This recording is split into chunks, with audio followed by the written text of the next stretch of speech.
Hello, it is my pleasure to welcome Daniel to the Neurodifference Podcast. Please tell us a bit about yourself, Dan, and what brought you to Neath Autism Hub. That is how me and Dan met. Please check it out on Facebook. For anybody listening, Neath Autism Hub is an awesome group. So yeah, please tell us about yourself, Dan.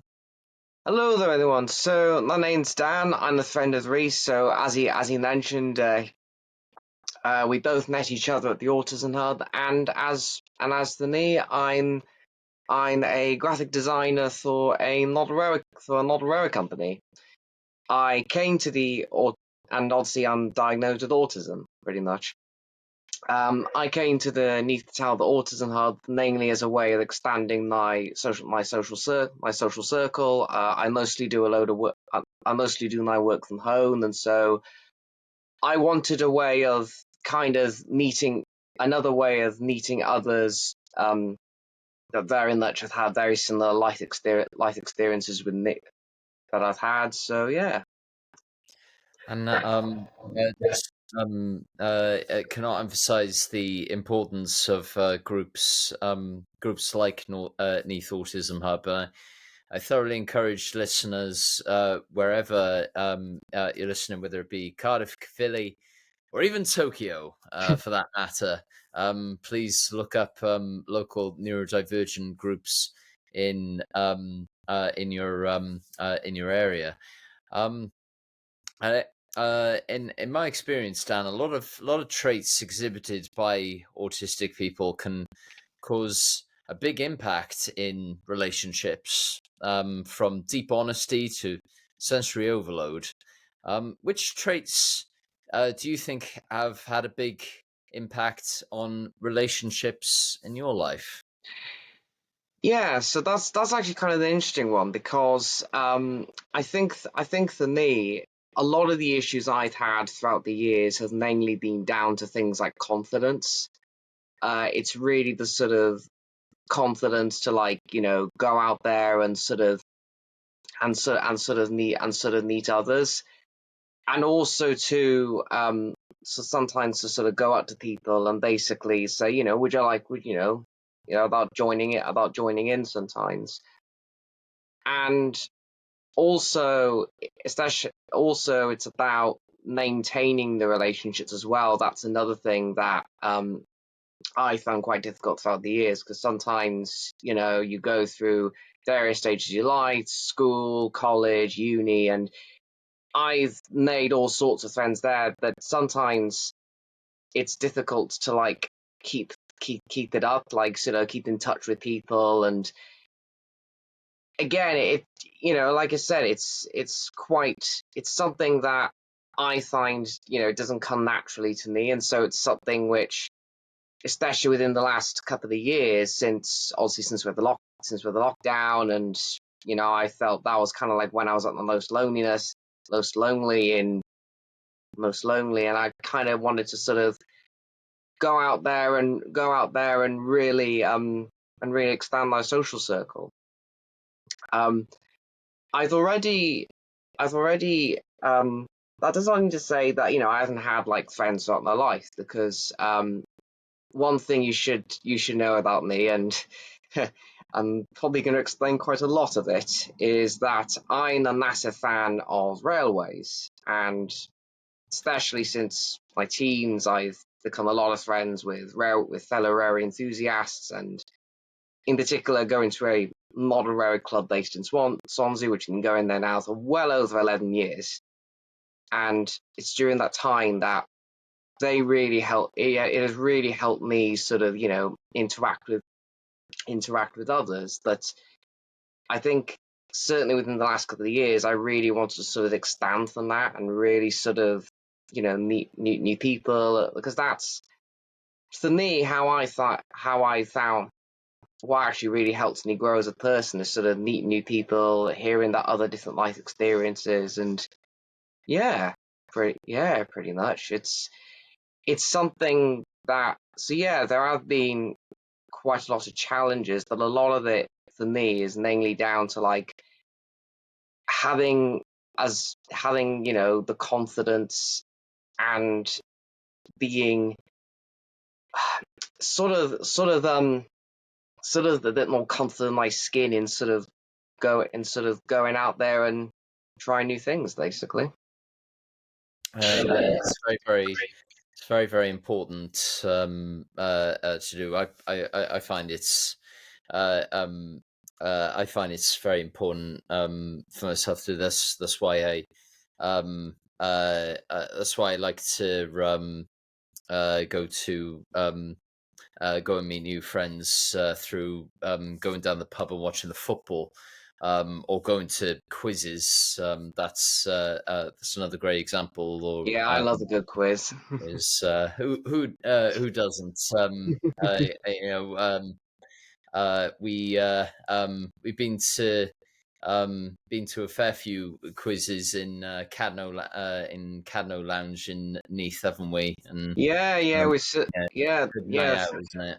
yeah. So a few members of the autism group. We basically had a team called the average autistics, and yep, and Yeah, we won one once, didn't we? yeah, we certainly did, Yeah. and yeah, we've been doing it for, oh well, God, nearly not that far off than actually a year. Actually, I will say, like, not that far off, but yeah, with all, mainly it's like a few members of the hub usually get together, take part in the quiz at Cadno, and we've actually done, fairly well. I think recently we had one about a couple of days ago, and we all kept, and the folk, me and a couple of the others came second, so really quite pleased about that. But Big up, Dan. Big up. yeah. Yes, way to represent the average autistics. Um, what if do you find that, like, through events like that have enabled you to develop ways to overcome the challenges that you find in that you've faced in forming relationships and friendships? Yeah, like I think thing is sometimes when you do go to sort of like group activities, that really does sort of help sort of bring these people together. Like, aside from quizzes, I also go to life drawing classes. I go to one in the Elysian Art Gallery in Swansea most Wednesdays, and yeah, I mean, I like to do it because it's another way for me to get out of the house, but also it allows you to interact with other artists, because I'm also a creative person as well. Like, I like drawing and painting, and yeah, like doing a group activity like that really, allows me to get to know other people. Like, I usually chat to them about how well we've done, and I do talk to others about, about themselves. And I mean, what I find is when you have people that do the same sort of thing, it's like I said, it brings so many people together, and and you interact with each other, and and through that you can form decent friendships, which I've done there. And it's also the same for like going to clubs and model rare exhibitions as well, because often with model rare exhibitions, you get like all sorts of people coming and attending to see the railways on display, and obviously I work for a model railway company as well, so I also interact with like other enthusiasts that of the stuff that my company makes and all that. So yeah, I mean, group events I think are really beneficial for forming relationships. And Absolutely, yeah, absolutely. Yeah, absolutely. I find events like video game cons and anime cons being great places where I can meet fellow video game enthusiasts. I'm very much into my retro video gaming. The era of the GameCube and the Wii is an era that I loved very, very much. I not quite as big of a Super Smash Brothers gamer as I used to be, but looking to potentially get back more into it, especially following, as you know, the my trip to Tokyo in October. I found that video games being a great way to connect with people with similar interests. So, if we have any Super Smash brother players watching this, then please recommend some great tips in the comment section,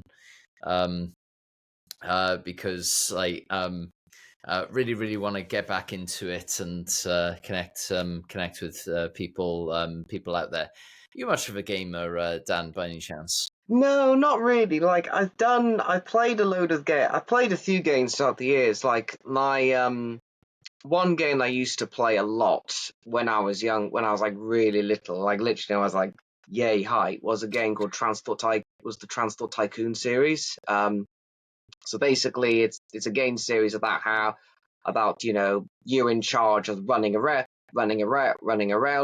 and it's not, like I said, it mainly goes into details about like how like the money involved in building the railroads, and you building that to go from one place and serving industries. Like I said, there's a bit of like I say, it's a bit like a strategy game in that regard. And I used to play a lot with it when I was younger, and I often used to keep crashing the trains. Always used to keep crashing them, pretty much, because I was like, I know they're excited 5 or 6 year old who pretty much just wanted to lay tracks everywhere. But no, yeah, like that's one that those are a few games I grew up with when I was younger, and If I yeah, played that game even now, I'd probably crash more trains than yeah. than you did as a kid.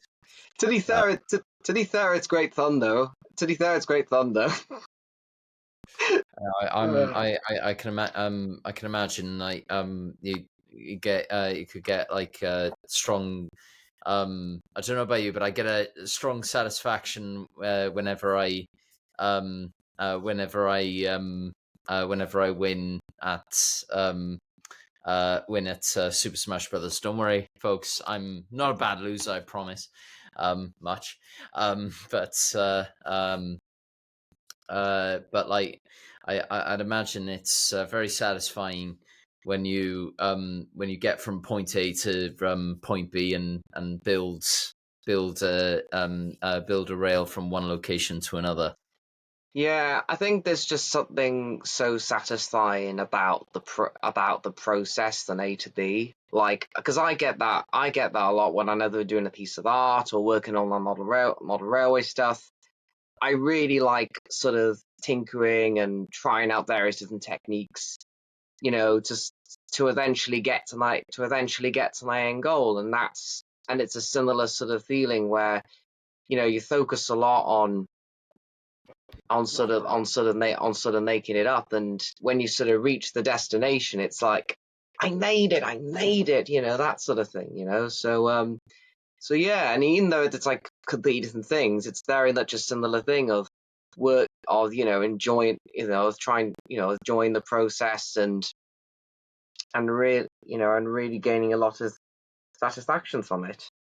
Well, I imagine that's exactly what a good relationship is like, and Mm. how it's supposed to be. Um, I think I think that whether it be a friendship, a romantic relationship, I reckon every relationship feels like that sense of satisfaction from having adventures, and, as you say, again, from point A to point B. So to kind of finish off, what advice would you give to autistic people out there looking to build a good relationship, whether it be a friendship or romantic? I think this applies more to friendships and sort of working relationships rather than romantic, because I will be honest, I've never been in a romantic relationship, so I don't really know the ins and outs of that as you know as much, and I don't want to give advice that from from something I've not experienced. But I think for things like friendships and working relationships, it's about knowing. I think, okay, so for friendships, I would say look at what your what like I said, look at what your interests are, and see if you could try and expand expand your horizon in going to a club or a meetup into a meetup with what you're interested in. Like you say, it could be like a model railway club like what I'm into, or a gaming event like a Rhys goes to, or even a football club. Like, and you find when you're at these sorts of places and loads of people have the same sort of interests as you, and you sort of it does make things a lot easier in talking to others, finding about each other, and forming relationships through that way.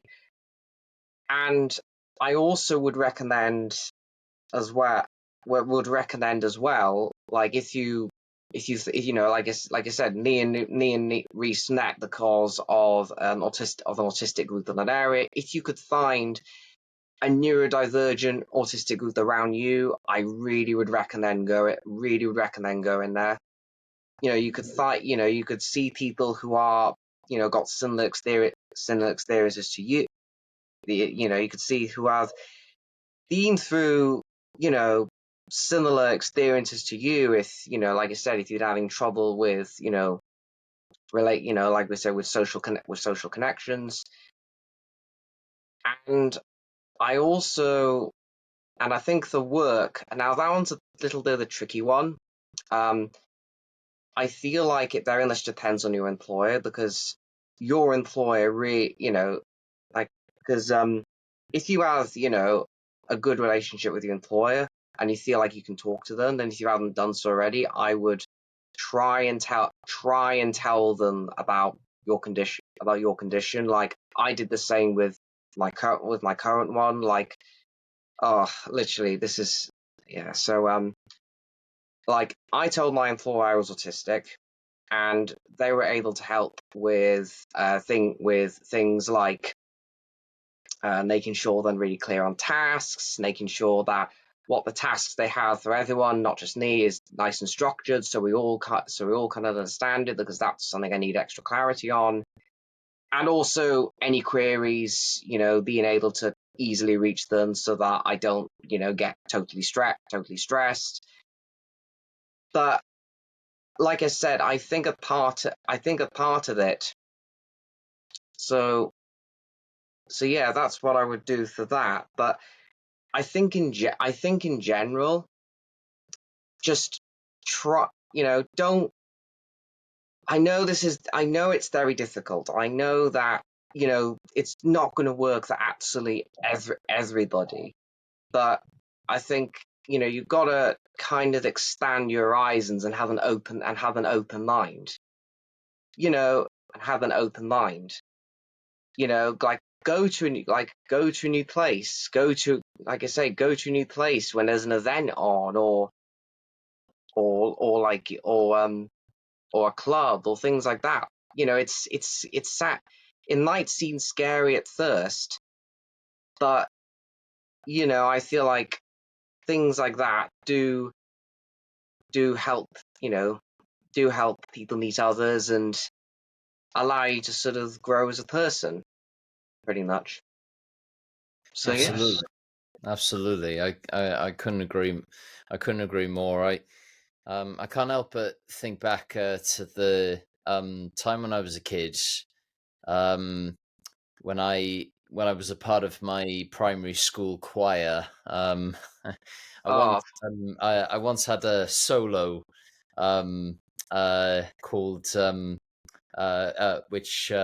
which was a condemnation of sinners. The song was called "Sinners" that I had to sing by myself, and um, looking back on it, that was probably my um, breakthrough moments where I could actually face going to events just by myself and I th- feeling yeah, I singled out. Gone. yeah, I've had a similar experience a couple of years ago. So this is where I'm going to get technical. So any railway enthusiast watching, you probably will understand this more. But so basically, about nearly 2 years ago, I went to an event at one of the greatest railway places in the UK, which is the Stapfold Barn Railway. So basically, I'm a member of a model railway society called the 009 Society, which caters to narrow gauge modelling, so basically narrow distance between the rails in sort of informal scale. And there was a convention on to celebrate 50 years of the society being founded. And it was a 3-day event, pretty much, I think, in a couple of years. And yeah, like, I just went up there by myself, literally going on all the like the rare like all of like the railroad that got around the area, and also going in to see all the lovely model railway layouts in the exhibition hall, chatting to people that I knew, or chatting to people online, which always gives me a buzz. And then during that, I entered a competition. So I should have actually no, I should have got it with me. But basically, I entered a competition for a model locomotive, and the winner was announced in the. Oh, just want to get this out. Sorry. And the winner was announced for the steam loco I entered, and I won it. Well done, mate. I Wow. And this is the winning loco. Wow. That reminds me of the train from the Polar Express. Yeah, Yeah. I'm looking at it now. It reminds me of the train from the Polar Express with Tom Hanks. Oh, that's a good film. I know, By the way, Tom Hanks, if you're watching this someday, I just want to say thank you for your contribution in the Polar Express. It's a terrific film. Sorry, yeah. Dan, please go on. So yeah, this is a locomotive I made first back in 2018. It's the long-term project I'm working on of building a railway in my bedroom. And this is one of the locos for my fictional narrow gauge railway called the Brecon and Eslavera, pretty much, because it goes from Eslavera to Brecon. And yeah, it's like I said, I built this in 2018. Oh, It's on a white metal kit made by a company called Roxy Nolans, which you can't get anymore, like with a lot of my stuff. But yeah, I built it up, added details, painted it, and it runs as well. Like, it actually runs on a circuit of track, although at the moment it kind of needs a surface. So, but yeah, so I entered that loco in, and I won the competition. Yeah, congratulations, man. I That's mean, awesome. like I said, it was just such a. I think probably I think it was so surreal. This was like, wow. I mean, I think before that, like I said, I started going into railway modeling in about 2015, and then literally within like 8 years, like, I mean, it has also won a couple. It also won another competition as well, which was a modeling competition held on the Model Railway Club as well. So it's quite decorated now. But Awesome. yeah, That's but awesome, my yeah, friend. one of my Um, proudest moments. I'm huge. I think I speak for most of my listeners when we say congratulations um, on that triumph, and I think I'm just thinking about it now. So many people are into building railways and building locomotives. I think it's getting. I think it's increasing in popularity, especially when you consider that Captain Holt and Sergeant Terry Jeffords from Brooklyn Nine-Nine. They were fascinated in um, building railway tracks. I don't know if you've seen Brooklyn Nine-Nine. I haven't, no. So As yeah, no, there was an episode yeah, with two of the biggest characters. They were building a railway track and customizing each of their own. And um, I'd imagine I'd imagine the I'd imagine that it utilizes so much of your creative mind to put railway tracks together and imagine how to get from point A to point B. And I imagine it's of great importance because I don't know about you, but getting from point A to point B is such a massive part of my life. I feel like I live on trains. mm, To be honest, given the amount of traveling I do. So um, yeah, no, train's very, very important. And please remind me sometime to tell you about what it was like riding the bullet train in Japan. That was pretty darn cool. that To be honest.